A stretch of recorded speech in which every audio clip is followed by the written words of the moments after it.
Hello and welcome to Starting Points, where one thing leads to another and another and another. It's just, whoa. Well, I wanted to look at spies, and there's material out there. I mean, people have been spying on enemies for a long time. Odysseus went into Troy to spy on their defenses. And more about that later at some point. I really want to spend some time on the Roman Empire, the Troy, and of course visit other countries back around the world, and so let's get going. This is The Kite Rider. It's a book by Geraldine McCaughrean. I showed it before, and I just want to point out here in ancient China, they devised ways to spy on the enemy with huge kite. The young boys tied to the supporting pieces, and up he goes. And he's up there. He can look to see where the enemy is enlarging its support. Maybe something's going to happen there, and whatever. And then they bring him down and send him up again later, or perhaps somebody else. But in this case, this is about a young man, and it's a fascinating story because it's historically it's distant, and culturally it's different, and so I highly recommend this book by Geraldine and other books by her. But now I'm going to make a big jump. I'm going to come up to, as though there were no wars and there were no spies, but I'm going to come up to The Spy at Quebec, 1759. This is from a series of wonderful, wonderful booklets. I used it with students in grade 7, grade 8, and it's this one is dealing with, well, George Washington's in it, and there's a spy here called Major Stobo. I'd never heard about him, but the man who's written this came across a autobiography, that The Most Extraordinary Adventures of Major Robert Stobo, and it threw some new light on what had happened in that French and Indian and British war. It wasn't long after that till we get into the American Revolution. One of the people one might read about is a woman. And these are 4 true stories by Ellen Levine, and I found all 4 individuals. One of them is a Canadian, and I will refer to him in the next video. But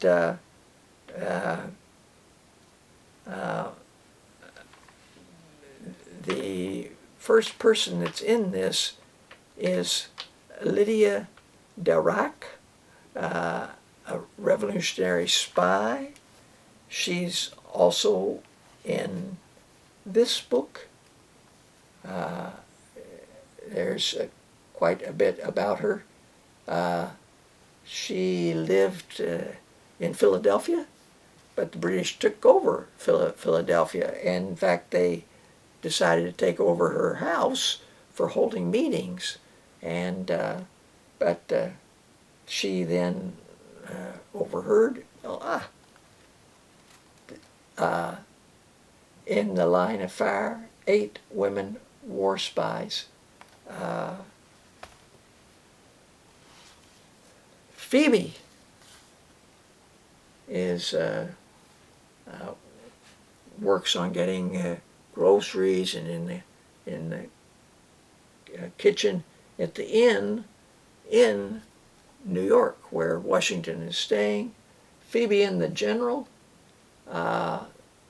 Judith Barry Griffin, and I shared that book, as I did all of these books, with students, and here it is in paperback. I was ever so glad to see that it had been Phoebe and the General. This is Phoebe the Spy. Tells you a little more about what it's Phoebe. She's going to act as a spy to protect George Washington. Benedict Arnold. Well, he's been involved in the fighting in the French and Indian and in the American Revolution, and Traitor, the Case of Benedict Arnold by Jean Fritz.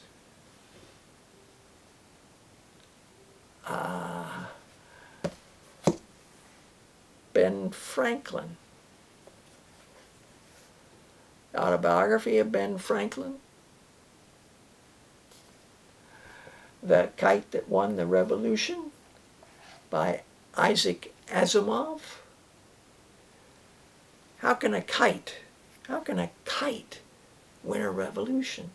Well, it wasn't used for spying, but he sent it up when there was electrical storms, when there was lightning, and the discoveries he made, and coming up then with the lightning rod that one could install and protect a house, it would attract and take the bolt of lightning and funnel that energy down and to the ground, and it would be grounded. Made him famous, especially among the scientific minds in France. And so this is a wonderful, wonderful story. What's the Big Idea, Ben Franklin, by Jean Fritz again. She wrote a number of things at that time. 1776, Ben Franklin I'm on right now, and an almanac by Ben Franklin, Poor Richard. Now, I share you that because I just finished a wonderful, wonderful book, and I'm excited to get to that. It's up next. Like batting order. But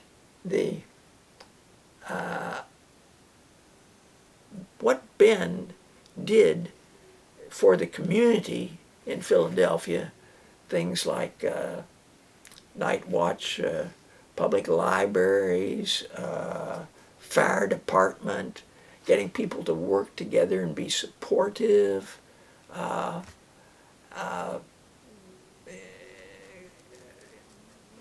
various. So I'm a Ben Franklin fan, but doing the printing, knowing how to set up a print, how to print his almanac plays an important part in this book.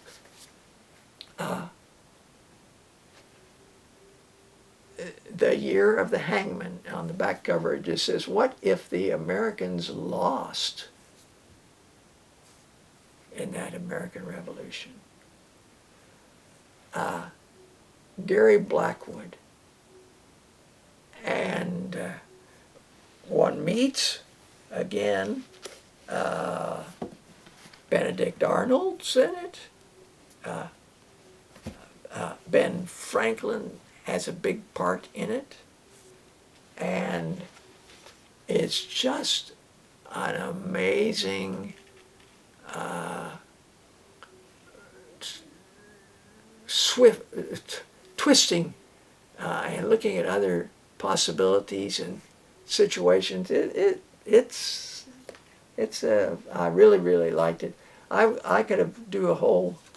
I wanted to read all kinds of passages from it, as I did with others of these books. This is Isaac Asimov, who did The Kite, Ben Franklin and The Kite. Isaac Asimov, I just came across this not too long ago, Opus 200. When he had been published 100 books, he did an Opus 100. When he was published 200 books, he did an Opus 200, where he picked bits from different of his books, little excerpts, page 2, 3, 4, from books that appeared in that time. But to think 200 books, and that reminded me of his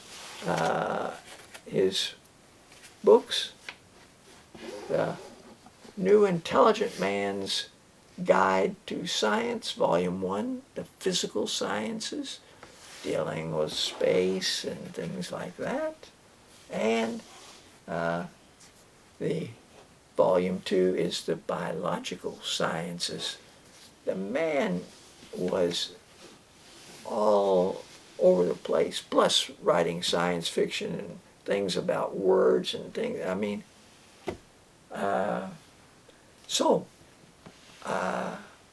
maybe there's something here that maybe catches your attention, and hopefully you can find it and enjoy it. Thanks for joining me. Until next time, bye for now.